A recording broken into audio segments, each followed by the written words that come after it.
In 1893, the Norwegian painter Edvard Munch created one of the most recognized paintings in history, The Scream. The painting depicts sound waves that propagate through materials like the earth, water, or air. Since we're talking about sound, it's interesting to classify it based on its intensity using the decibel scale.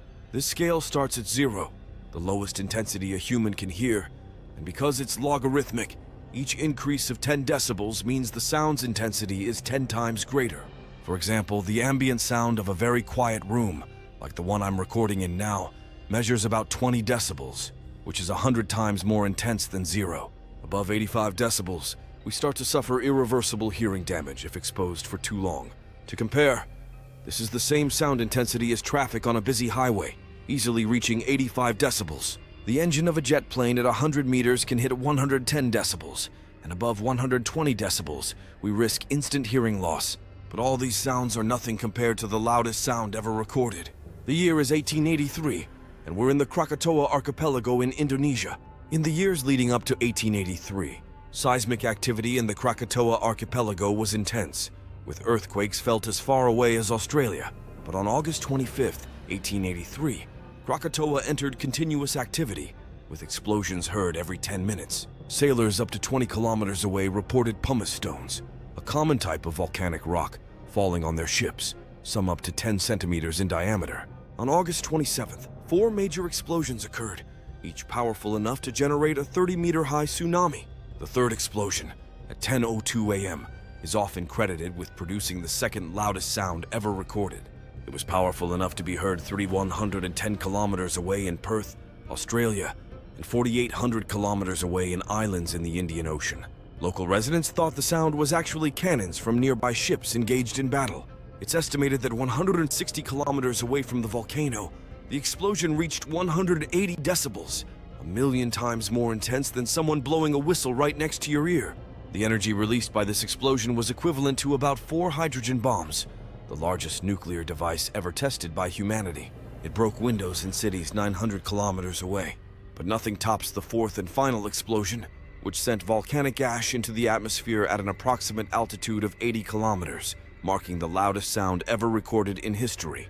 The resulting shock wave from this colossal eruption traveled from Krakatoa at an incredible 1,086 kilometers per hour, with an intensity of approximately 310 decibels. The fourth explosion of Krakatoa could be heard clearly over 5,000 kilometers away. The shock wave burst the eardrums of sailors navigating within 64 kilometers of the volcano. It was so intense that it could be measured by barographs around the world, effectively circling the Earth 3.5 times. On the following day, August 28, 1883, the volcano fell silent. When the eruption stopped, less than 30% of the original island remained. Despite the silence, the volcano that had produced the loudest sound ever recorded continued to affect the entire planet. In the year following Krakatoa's eruption, recorded summer temperatures across the northern hemisphere dropped by about 1-2 degrees Celsius. The climate became chaotic and didn't return to normal until 5 years later, in 1888. Cities as distant as Los Angeles and San Diego in the United States received record amounts of rain between July 1883 and June 1884, directly attributed to Krakatoa's eruption. Another consequence was the increased concentration of sulfuric acid in the upper atmosphere around the globe, which increased the amount of sunlight reflected back into space. With more sunlight being reflected than usual, the planet cooled. Due to the vast amount of volcanic ash thrown into the atmosphere by Krakatoa, skies around the world grew darker. The ash particles were just the right size to block more red light in the atmosphere. As a result, for months after the eruption, the moon often appeared blue or greenish, and there were spectacularly red sunsets worldwide. And here's where we return to Edvard Munch's painting, The Scream.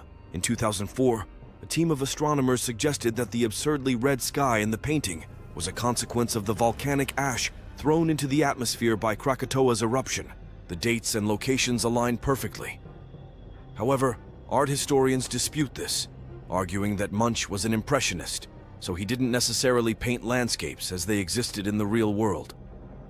Nonetheless, the idea that a distant volcanic eruption might have inspired one of the most famous paintings in history is fascinating. Thank you, and see you next time.